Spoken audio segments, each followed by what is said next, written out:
ہم بالکل توجہ سے سن ہی نہیں رہے اور اس کا حل تلاش کرنا تو دور کی بات ہے. اور زیادہ افسوس ہوتا ہے اپنے رویے دیکھ کے ہمیں. دیکھو پہلے ڈائگنوز ہی کیا جاتا ہے نا کہ آپ کو کینسر ہے, پھر ہی کینسر کا علاج کیا جاتا ہے. تو جب ڈائگنوز ہی کوئی نہیں کر رہا, کوئی آپ کی نبض ہی نہیں پکڑ رہا, آپ کے دکھ میں درد میں اضافہ ہو جاتا ہے کہ جب آپ کو یہ احساس کہیں پہ یہاں پہ جانگزی ہو جاتا ہے کہ یار پتہ نہیں کیا, ہمیں تو کوئی پوچھتا ہی نہیں. یہ آپ کے دکھ میں کتنا اضافہ کر دیتا ہے. اب بارکھان میں بھائی جان جو ہوا ہے نا, میں کہتا ہوں کہ اگر کسی بھی مہذب معاشرے میں ہزاروں میل دور بھی, شہر سے ہزاروں میل دور بھی یہ واقعہ پیش آیا ہوتا تو پوری قوم جو ہے وہ 3 دن کا سوگ مناتی. بھائی جان بلوچستان کے ضلع بارکھان میں ایک ماں اور اس کے 2 بیٹوں کی لاشیں ملی, لیکن بعد میں آنے والی اطلاعات سے ویسے یہ بھی پتہ چلا ہے کہ وہ جن کی لاشیں برآمد ہوئی ہیں ان میں ماں نہیں تھی بلکہ وہ کوئی اور لڑکی ہاں تھی. جی ہاں جی, جب سے یہ خبر چل رہی ہے باخدا بہت دکھ ہو رہا ہے کہ یہ کیا ہو رہا ہے یار ملک کے اندر, یہ کیا ہو رہا ہے, اور جو ہونا چاہیے وہ کیوں نہیں ہو رہا. وہ کیوں نہیں ہو رہا. ایک بندہ جو ہے جس کے اوپر یہ ذمہ داری یہ مطلب واردات کی ڈالی جا رہی ہے, وہ سب یہ محسوس کر رہے ہیں کہ وہ چونکہ بہت تگڑا آدمی ہے اس لیے کوئی اسے ہاتھ نہیں ڈالا. نہیں, ہاتھ تو ڈالا ہے, بہت تاخیر کے ساتھ صحیح, بہت احتجاج کے بعد صحیح, اور اس بارے میں بھی بڑی متضاد اطلاعات ہیں. کوئی کہتا ہے خود گرفتاری دی ہے, کوئی کہہ رہا ہے لیویز نے گرفتار کی ہے. بہرحال کچھ نہ کچھ ہوا ضرور ہے, لیکن وہ کوئی الزام سننے کے لیے بھی تیار نہیں ہے, اور انتہائی ڈھٹائی اور بے شرمی کے ساتھ وہ یہ دعویٰ کر رہا ہے کہ اس میں میرا کوئی ہاتھ نہیں ہے, میرے ایک طرف بگٹی قبائل ہیں, ایک طرف مری قبائل ہیں, اور یہ دونوں مجھے بدنام کرنے کی کوشش کر رہے ہیں. میں تو بڑا شریف آدمی ہوں. حالانکہ اسی عبد الرحمن کھیتران, اب عبد الرحمن کھیتران کون ہے؟ یہ جو بلوچستان کی باپ پارٹی نہیں جو مختلف حکومتیں بنانے کے کام آ رہی ہے کچھ برسوں سے, سمجھ گئے ہو نا, یہ اس کا سیکٹری اطلاعات ہے باپ پارٹی کا, اور تگڑا نہیں تگڑا ترین سیاستدان ہے. اس کے غالباً بھائی ہیں, عزیز ہی ہیں, شاہ جہان کھیتران. وہ مجھے یاد ہے جب ہم پنجاب یونیورسٹی میں تو جو اسٹوڈنٹس یونین کے الیکشن ہوئے تھے تو وہ پی ایس ایف کی طرف سے صدارت کا کینڈیڈیٹ بھی تھا شاہ جہان کھیتران. پتہ نہیں وہ عبد الرحمن کھیتران کا سگا بھائی ہے یا کزن ہے. اس وقت بھی اس جاہو جلال سے اندازہ ہوتا تھا کہ یہ کتنا تگڑا خاندان ہے, اور اب اس نے اپنا تگڑا پن شو کیا ہے. اچھا معاملہ کیا ہے, پہلے یہ ذرا سن لیں. آپ خون کے آنسو روئیں گے کہ یہ واقعہ ہے کیا. عبد الرحمن کھیتران نے, ایک بندہ ہے جس کا نام ہے خان محمد مری, خان محمد مری کو کہا کہ تم نے فلاں کیس میں میرے بیاف پہ جھوٹی گواہی دینی ہے. اس نے کہا جی میں تو نہیں دے سکتا. یہ اس نے بہت فورس کیا, بار بار جبر کے ذریعے اس کو کہا کہ جھوٹی گواہی دو. اس نے کہا جی میں یہ جھوٹی گواہی نہیں دوں گا. اس نے کہا ٹھیک ہے نہ دو, ٹھیک ہے. اس نے اس کی بیوی کو اور 7 بچوں کو اٹھا کے تو اپنی نجی جیل میں ڈال دیا, ٹارچر سیل میں ڈال دیا, اور کہا کہ تمہارا تو باپ بھی گواہی دے گا. اور خان محمد مری جو ہے اس نے پہلے تو ہر جگہ دروازے کھٹکھٹائے, قانون کا دروازہ کھٹکھٹایا, میڈیا کے پاس آیا, چیخا چلایا, فریاد کی بیچارے نے بار بار کہ اللہ کا واسطہ میری مدد کی جائے. میرے ساتھ یہ ہوا ہے جس بندے کے 7 بچے بیوی کسی طاقتور آدمی نے اٹھا کے تو سامنے دیکھتا ہے کہ اس کو ٹارچر کیا جا رہا ہے, اور اس نے نجی ٹارچر سیل بنائے ہوئے, جیل بنائی ہوئی ہے, عقوبت خانہ بنایا ہوا ہے. تو وہ بیچارہ چیختا رہا, کسی نے اس کی بات نہیں سنی, کسی نے اس کی بات نہیں سنی. اور بالآخر اسی عبد الرحمن کھیتران جو طاقتور آدمی ہے اس نے خان محمد مری کو ایک جعلی کیس میں 3 سال کے لیے جیل بھجوا دیا. 3 سال کے لیے. باقی اہل خانہ کو اس نے ٹارچر سیل میں رکھا, اور جو خان محمد مری جو اپنے خاندان کو بازیاب کرانے کے لیے انصاف کی فریاد کرتا پھر رہا تھا لوگوں کے سامنے, اس کو 3 سال کے لیے جیل بھیج دیا. پھر وہ باہر آیا, اس نے جناب علی بہت شور مچایا, جیل سے باہر آنے کے بعد لوگوں کو بتانے کی کوشش کی, میڈیا پہ گیا. میڈیا کے لیے اور بہت سارے ہم میڈیا کے لوگ جو ہیں نا وہ چسکے دار خبروں کی تلاش میں رہتے ہیں. اس طرح کی جو خبریں ہیں یہ ہمارے دل و دماغ پہ دستک کم ہی دیتی ہیں, اس لیے اگر اس کی جگہ کوئی اور چسکے دار خبر ہوتی ہمارے لیے اس میں دلچسپی کا سامان ہوتا. جب وہ یہ شور کرتا رہا, اس دوران اس کی وہاں پہ 7 بچوں میں 2 بیٹیاں بھی تھیں, اور ایک بیٹی کے ساتھ مسلسل اس کی عزت کے ساتھ بھی کھیلا جاتا رہا. ٹھیک. اور یہی عبد الرحمن کھیتران صاحب ڈنکے کی چوٹ پہ کسی نے اس سے نہیں پوچھا. ابھی جب معاملہ اب کیا ہوا, اب یہ ہوا کہ اس کی جو ماں تھی وہاں پہ، بچوں کی جو ماں تھی قید میں، اس نے وہاں پہ ایک چوکیدار تھا، کوئی گارڈ تھا، اس کی مدد سے اس نے ایک ویڈیو بنائی اور اس نے وہ ویڈیو کی مدد سے لوگوں کو قرآن پاک ہاتھ میں اٹھا کے بتایا کہ ہمارے ساتھ یہاں پہ یہ ہو رہا ہے.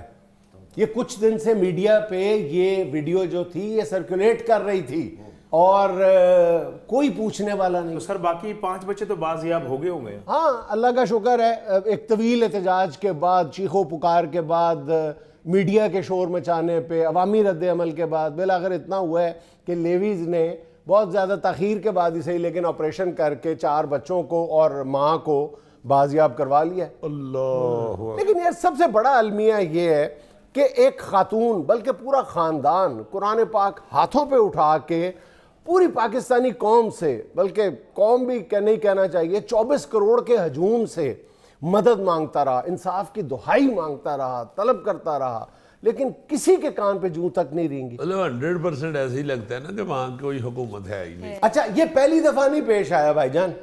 یہی عبد الرحمن کھیتران کے جو نجی ٹارچر سیل ہیں یا جو اس کی نجی جیلیں ہیں، ان کا پہلی بار جو انکشاف ہوا تھا وہ 2014 میں ہوا تھا. اس وقت تھوڑی سی حرکت ہوئی تھی، اس کو مہمان بنایا گیا تھا سرکاری کچھ دیر کے لیے اور پھر اس کو باعزت طور پہ دوبارہ باہر لا کے چھوڑ دیا گیا تھا انہی کاموں کو جاری رکھنے کے لیے. اب اس کے گھر پہ ریڈز کی گئی ہیں اور یہ کہا گیا کہ جی گھر پہ نہیں ملا اور یہ اور وہ مختلف ہیلے بہانے تراشے گئے ہیں، لیکن الٹیمیٹلی بہرحال مبینہ طور پہ گرفتار کر لیا گیا اس کو. اور جی جب کرنا چاہیں گے تو سارا کچھ ہو جائے گا. یہ MQM کا کراچی میں یہی حال تھا نا، کس قدر انہوں نے بھی جیلیں اور ٹارچر سیل اور پتہ نہیں کیا کیا، اور ناخن کھینچ لیتے ہیں اور بال اکھیڑ دیتے ہیں، گھٹنوں میں ڈرل کے ذریعے سوراخ جی کرتے تو تھے. وہ جنرل نصیر اللہ بابر کلے نے متھا لگایا تھا، ساری صفائی کر آپ دی بھی تھی. یقین کریں گے کہ ایک مصدقہ رپورٹ یہ ہے کہ پچھلے 10 برسوں کے دوران ان بلوچ سرداروں کی جو نجی جیلیں ہیں ان میں 68 سے زیادہ افراد کا قتل کیا جا چکا ہے. قتل کیا جا چکا ہے ہزاروں کی تعداد میں. آج بھی جو بلوچ باشندے ہیں وہ ان بڑے بڑے ظالم سرداروں کی قید میں یا ان کے جو نجی ٹارچر سیل ہیں ان میں قید ہیں، اور قانون نافذ کرنے والے اداروں کو پتہ ہے کہ فلاں سردار کی فلاں جگہ پہ جیل ہے، اس میں اتنے بندے بند ہیں، لیکن آواز اٹھانے کی ضرورت نہیں ہے. ایک بندے نے آواز اٹھائی ہے تو اس کے ساتھ یہ ہوا ہے کہ اس کو پہلا جو تحفہ ملا ہے وہ 2 بچوں کی لاشیں ملی ہیں کنویں میں گری ہوئی، اور ایک بیٹی کی عزت کے ساتھ تماشا بنایا جا رہا ہے. اور وہ بے بسی، وہ بیچارہ وہ کہتا ہے کہ اگر میں سامنے آ گیا تو یہ پولیس والے مجھے 5 منٹ کے اندر اندر مار ڈالیں گے. ناظرین یہاں میں لینا ایک چھوٹا سا وقفہ، ہمارے ساتھ رہیے گا. مرا ہوا ہم نے جانور کبھی ذبح نہیں کرا. مرا ہوا بھی کرتے ہو، جھوٹ مت بولو، مرا ہوا بھی کرتے ہو. ایسا گوشت کھلاؤ گے تو پولیس کیسے بھاگے گی مجرموں کو پیچھے؟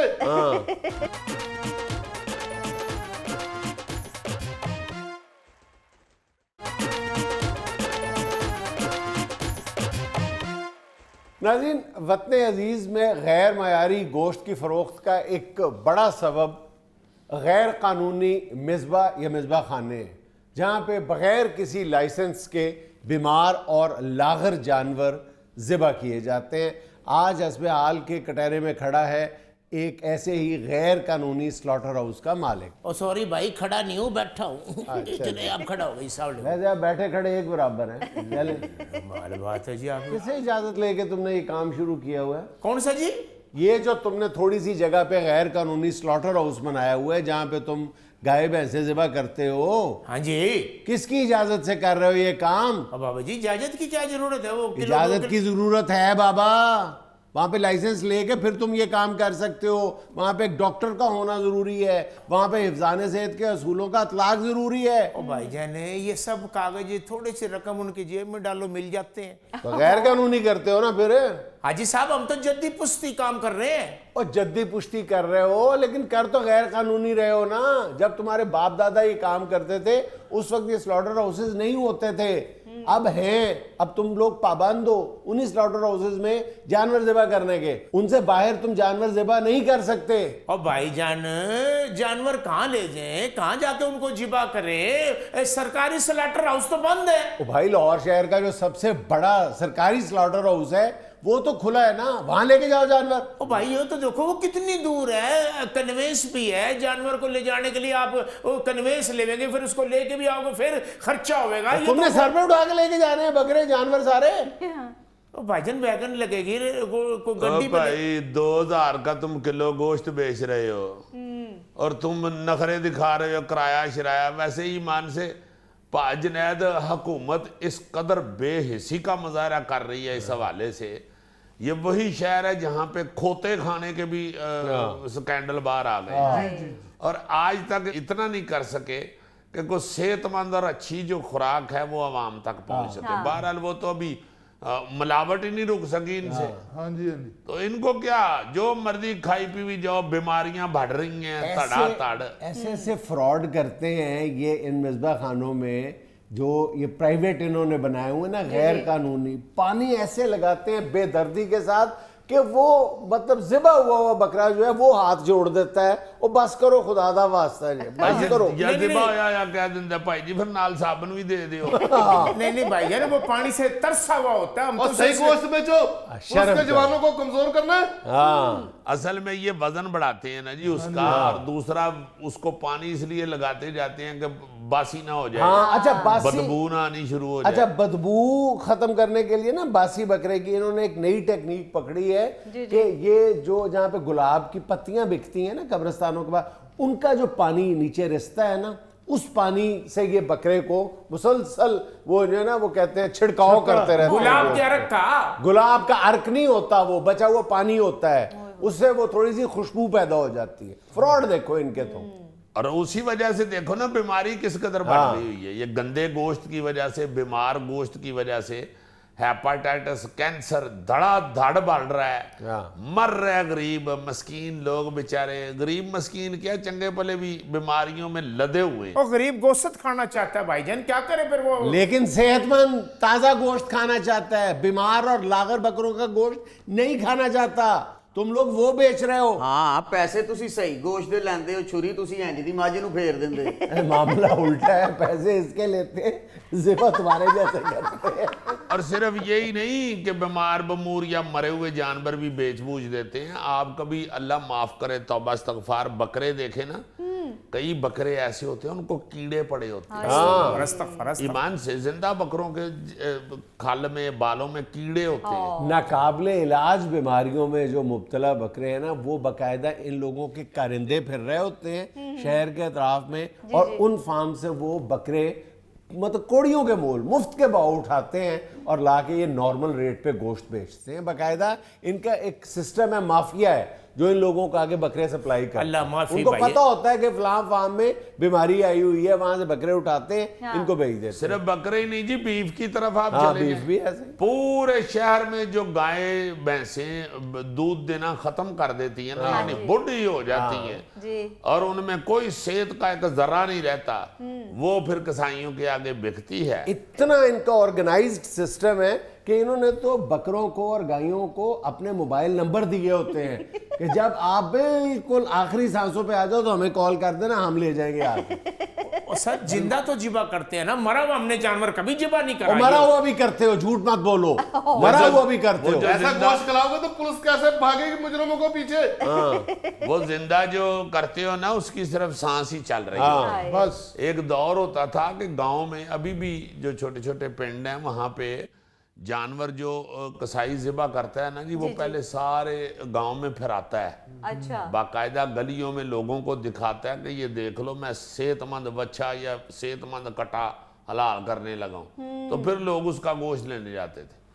اب یہ شہروں میں کب یہ رواج ہیں اس طرح کے, یا کب کوئی ایسا سسٹم ہے کہ حکومت چیک کر لے اور 100% صحت مند جانور حلال ہو. بالکل. جو مویا مکیا بیماریوں سے لدا ہوا جانور تڑا تڑ کھلا رہے ہیں, اور سارا شہر لاہور, سارا شہر کراچی, سارا فیصل آباد, جتنے بھی بڑے بڑے شہر تڑا تڑ بیمار اور مرے ہوئے جانور گدے کھا رہے ہیں, اور بیماریاں پھیل رہی ہیں ایسے کہ توبہ استغفار. عزیزی بھائی جان, جب سے چکن آسمانوں سے باتیں کرنا شروع ہوا ہے اس میں اچھا ویسے چکن خود نہیں آسمانوں سے باتیں کر رہا ہے, چکن کی قیمتیں آسمان سے باتیں کر رہی ہیں.